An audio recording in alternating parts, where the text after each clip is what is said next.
poetry is my hobby.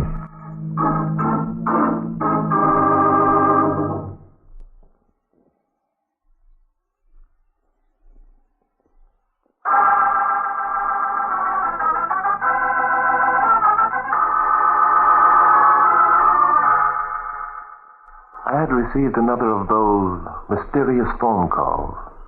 This time, the speaker urged me to go at once to the Matthews estate on Long Island. Kenneth Prengle, the famous polo player, was in danger of being murdered. Now, I had a strong suspicion that my good friend Inspector Noah Dan was responsible for the call. And this time, much to the old gentleman's astonishment, I was comfortably seated in the police car when he entered, saw me, grunted, and gave directions to the driver. Well, Inspector, here we are again. Yeah. And what I want to know is how come Barton Drake always shows up when there's something hot in the offing? You should know, Inspector. What do you mean I should know? Nothing, except that the man who called me this morning said that you had been notified. Notified of what? That Kenneth Prengle is in danger of being murdered this afternoon. Lot of nonsense. Perhaps. On the other hand, this isn't the first time Prengle has come close to a tragic end. Friend of yours? I've met him once or twice, although he probably won't remember me. My picture of Prengle is that he has two careers, polo and women. What's the connection? Pringle's been unfortunate in attracting women who have made, shall we say, previous commitments. Married dames, eh? Right. Nothing new about that. He's a dashing fellow, this Prengle. And the fact that he's Eastern polo champion adds to his allure. Those horseback riders. Say, that reminds me. Yes, Inspector? This Paul Matthew, the guy who owns the place where we're going now, isn't he an Englishman with a lot of money, kind of old? That's right. Yeah. Recently he married young and beautiful Diane Carver. They're very happy, I understand. Yeah. I remember reading about it. She used to play around with Prengle before she married Matthew. Oh, calm, Inspector. Let's not be gossipy. It's beginning to make sense. Matthew throws a big party at his Long Island estate, invites Prengle, then calls us and says Pringle's going to be knocked off. Huh? To me, Inspector, that hardly makes sense. A man who contemplates murder does not invite the police to witness a crime. Then who did make the telephone call? That, Inspector, is what we'll have to find out. Well, here we are, Inspector. Well, rather extensive ground. Yeah. Matthews must still be in the chip. Hey, what are those people doing over there? They appear to be engaged in an archery contest. Stop here. Like it. An important gathering. Some of those faces are quite famous. Yeah. And who are we going to tell them we are? Welcome. Hello there. Well, hello. Where did you come from? I was walking behind Discovery, wishing that something exciting would happen, and it did. Oh, so? You arrived. You won't disappoint me, will you? Yeah. Well, I'll do my best. Oh, now I know. Know what? You're Bill Rogers, and this must be your father. Father? Well, look I'm here. Diane Matthews. Paul said you were coming. You're friends of his brother Charlie, aren't you? Well, as a matter of fact, Paul didn't say that Bill Rogers was... Well, I mean, I never did think of any of Paul's friends as being so young and attractive. Thank you. Good gosh, he's eating it up. Let's go up and meet Paul. He's dying to see you. Splendid. Come along, Dad. Now, listen, I'm not going to... Oh, good gosh.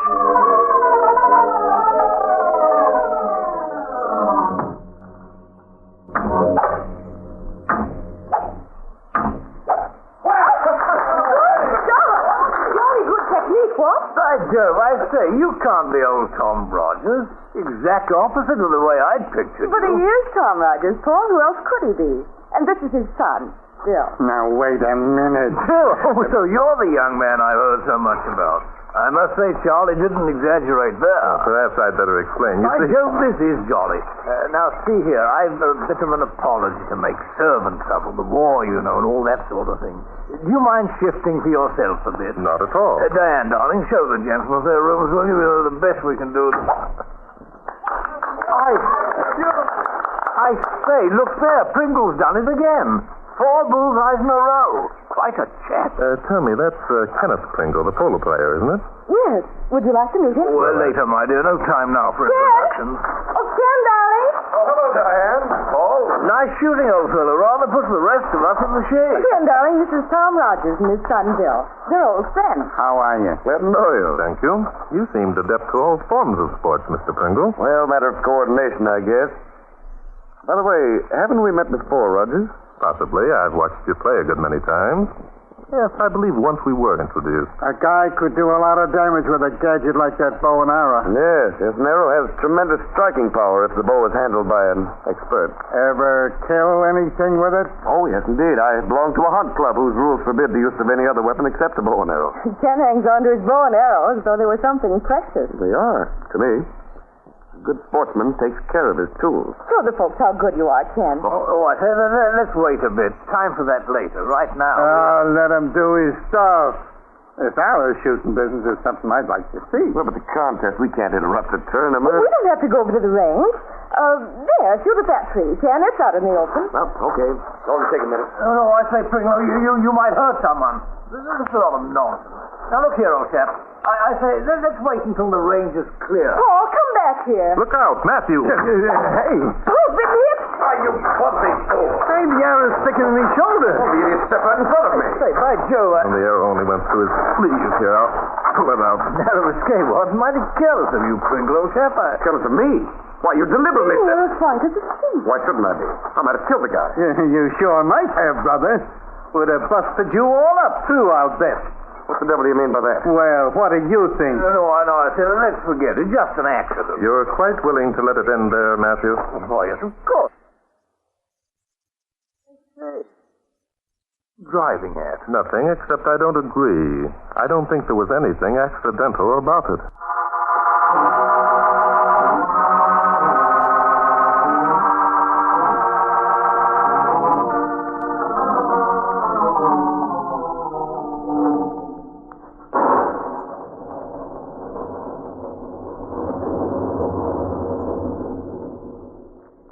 I don't get it, Bart. It doesn't make sense. Why would Matthews deliberately try to get himself killed? He didn't. But doggone it, you said that the arrow shooting business wasn't an accident. It wasn't. Now, wait a minute. Maybe I'm dumb. Maybe I don't catch on easy. So it wasn't an accident. So now we've been here at Matthews's 5 hours, and Pringle's still alive, so we're a couple of suckers, huh? Inspector, you sound so unhappy. Okay, so I'm unhappy. It's night. It's raining outside. This room they put us in is cold and damp, and you won't even let us have a light on. And besides that... Besides that, they don't even know you're the great Inspector Danton. You're supposed to be my father. Ha, ha, ha. Very funny. Very funny indeed. Yeah, well, I don't just like sitting here in the dark. Hey, what are you going to do over at the window? I'm just looking out at the rain. Reminds me of the time we... Inspector. Huh? Come over here by the window. Yeah. What do you see? Look down there. Behind that shrubbery. Yeah, I see them. 2 people. Hey, they must be crazy standing out there in the rain like that. On the contrary, they have an excellent reason. Who are they? Diane Matthew and Kenneth Prengle. Mrs. Matthew and the polo player. Yeah. Well, I'm not surprised. Say, what's the matter with him? He looks kind of funny. Yes, and I think I know... Oh, so she's leaving him and going around to the rear of the house. And Pringle's heading for the front door. Inspector, come on. Huh? This is what we've been waiting for. Hey, what was that? Somebody fell in the hall downstairs. Hey, somebody just went through the front door. Hurry up, Inspector. Let's get down there. Yeah.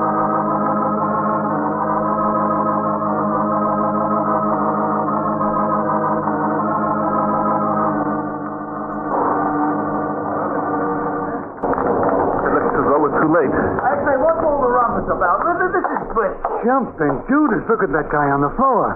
An arrow stuck right through his throat. Yes, as I expected. Somebody killed by an arrow that was shot by the hand of an expert. By Jove, I think you're right. Grab hold, Inspector. Let's move him out of this hall. All right, I got him. Here we go. I say, this is awfully decent of you to help out like this, messing things up, you know. Okay. Bad enough trying to keep things cleaned up with no help, but this Killed instantly, I'd say.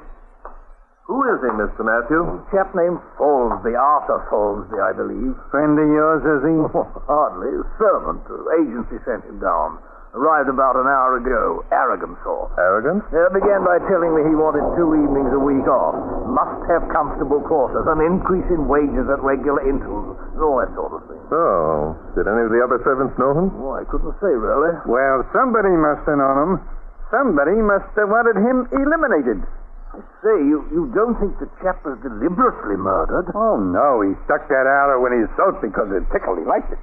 Look here, aren't you being a bit sarcastic? I say, what's the meaning of all these questions? What I mean is, it should be I who does the questioning, shouldn't it? Well, now, think of that. He wants to know. Dad, Mr. Matthews, right. Dad, now listen. This is a serious matter, Mr. Matthew. I think we'd all better explain exactly where we were when Fallsby cried out. Later, we'll give the others a chance to do likewise. Yeah, good idea. It'd be necessary to notify the police, I suppose. Oh, possibly we can have the thing cleared up by the time they arrive. The police? Dad, you see, Dad and I were up in our room. We heard the screams and immediately came down to investigate. Yeah, saw you myself. Clear as you two chaps, all right. Thank you, sir. And now, where were you, old thing? I? Well, in the kitchen, of course. I thought you knew. No, we didn't know. We are not mind readers. What were you doing in the kitchen? Well, really? I was talking to Fallsby. Oh, talking to Fallsby. So someone walked in with an arrow. Dad, suppose we let Mr. Matthew tell us exactly what happened. Huh? Quite. Really, Rogers, I can't understand your attitude. I was giving Fallsby his instructions.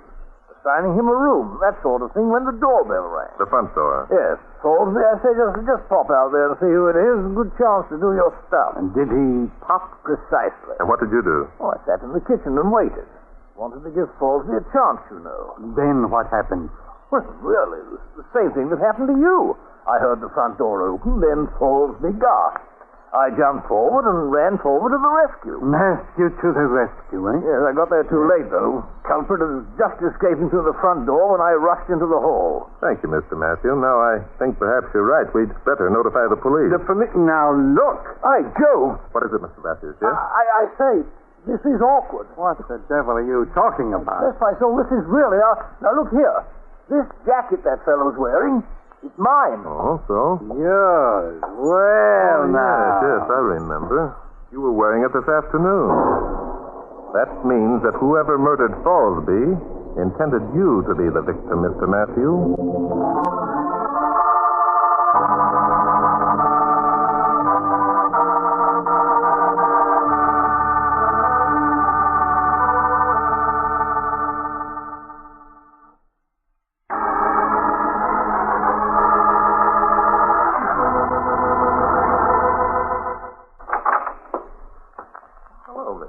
Come in.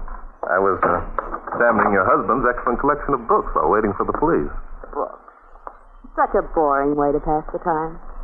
Don't you think, Bill? Well, that depends upon what substitutes there are. Oh, you're cute. Would I do for a substitute? Does that answer your question? Bill, you're marvelous. Tell me, who do you think murdered that man, Fallsby? Any of a dozen men to whom your husband would appear as an obstacle? How amusing.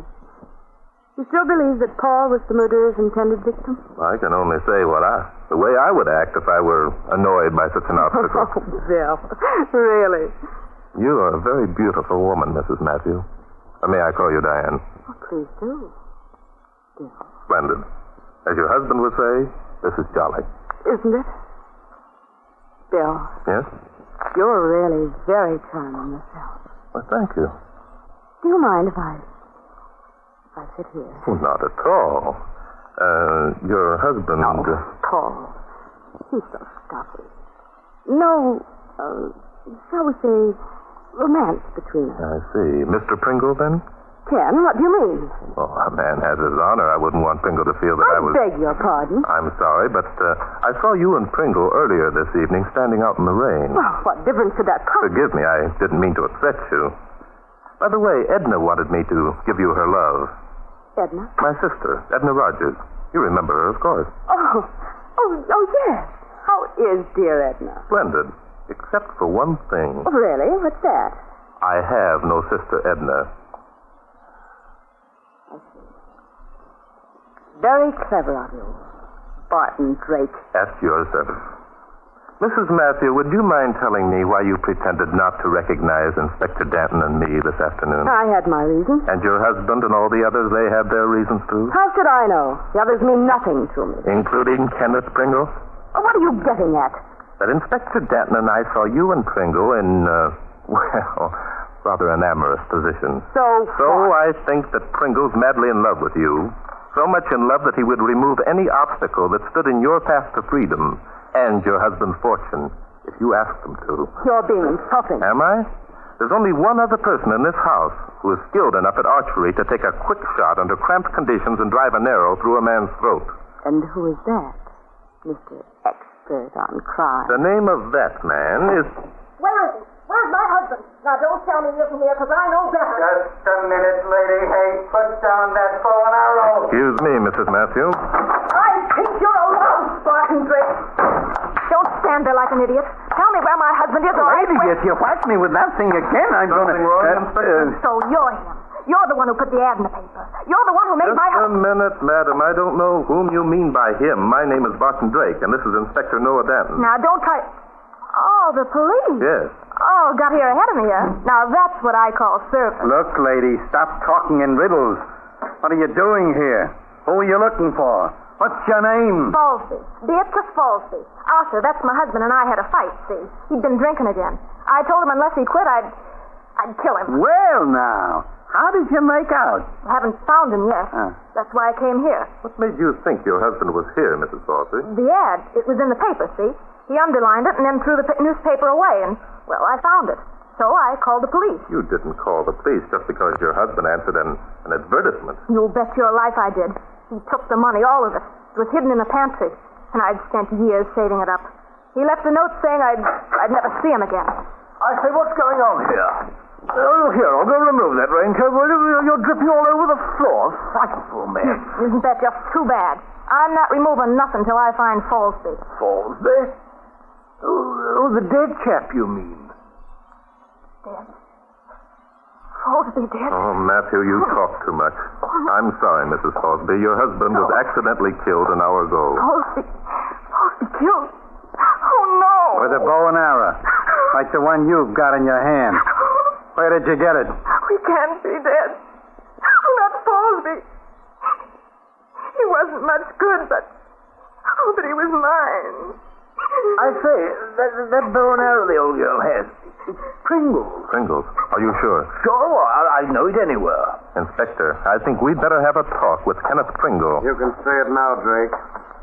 Start talking. Pringle. Yes, and the beautiful Diane, which doesn't surprise me in the least. How subtle you are, Mr. Drake. I say, Pringle, old chap, put that gun away, will you? You know, it might go off and hurt someone, you know. It's exactly what Kenneth has in mind, Paul.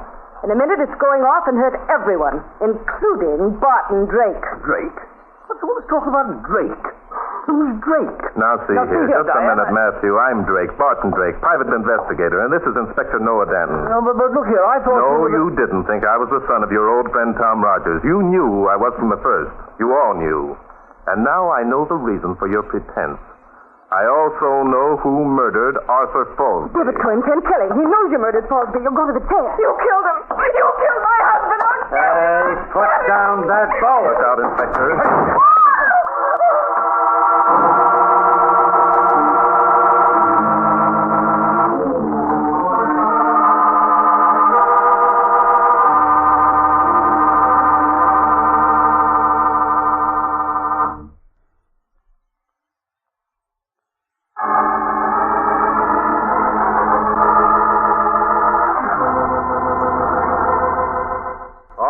Pringle, your fun's over. Sit down on that chair. You too, Miss Matthew. Drake, you're lucky.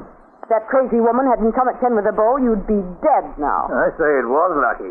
She knocked the gun right out of his hand. Bullet went into the floor. By Jove. Matthew, keep quiet. From now on, I'll do the Yeah, talking. but look here. Oh, Inspector, how's Mrs. Falsby? I left her with her husband. It wasn't the pleasantest scene I ever witnessed, and I've seen some tough ones. Yes, whoever murdered Falsby committed the most horrible of crimes. I say, you talk as if it were deliberate. Accident, you know. Oh, was it? Pringle, you're about as stupid as any man comes. A man of your reputation who'd let a woman... Don't believe him, Ken. He's trying to trap you into admitting that you murdered Falsby. But I didn't murder Falsby. That's what I've been trying to tell you. I didn't murder him. No, that's right, Pringle. You didn't. But Mrs. Matthews thinks you did. What do you mean? I know. I mean, you're crazy. You don't know what you're talking about. I know exactly what I'm talking about. You met Pringle outside tonight in the rain. Pringle had his precious bow and arrow concealed beneath his raincoat to keep it dry. That's what gave him an awkward look when he stood there holding you in his arms. I say, Drake, that's rather a nasty remark. Diane wouldn't... Yes, she would, and you knew she would. In fact, you knew she was going to meet Pringle tonight because she told you so. That's a lie. Tell him it's a lie, Paul. Go on, Drake. Diane finally convinced Pringle that the only way that he could have her and her husband's fortune was to eliminate you, Matthew. She knew that you'd be tormented by thoughts of her being in the arms of another man, and sooner or later you'd come looking for her. Pringle was supposed to kill you as you stood in the lighted doorway. Am I right, Pringle? Yes. You're right. But the plans went awry. You didn't appear, Matthew. Diane went around back to see if you were in the kitchen, and then Pringle's courage failed him. He tossed his bow and arrow in the bushes, intending to get it back later. That is the most ridiculous... Sit down, Matthew. No, please, I've something I want to say. Drake, that was clever of you.